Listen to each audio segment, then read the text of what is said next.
Greetings. Welcome to Consider the Alternative, a Course in Miracles channel.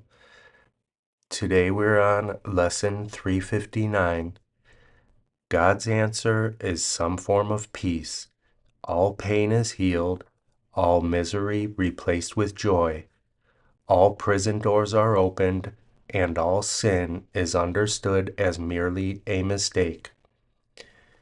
Father, today we will forgive your world and let creation be your own.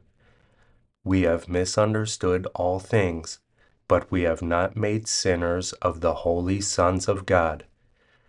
What you created sinless so abides forever and forever. Such are we, and we rejoice to learn that we have made mistakes which have no real effects on us.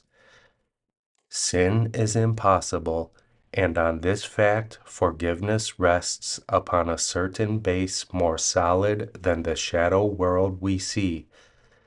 Help us forgive, for we would be redeemed.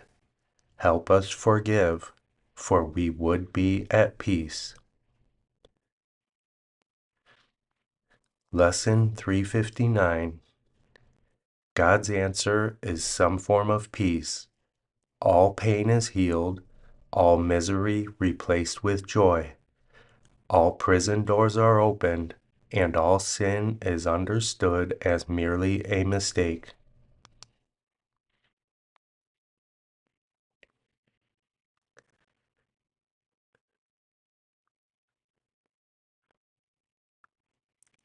I love you. I'll see you tomorrow.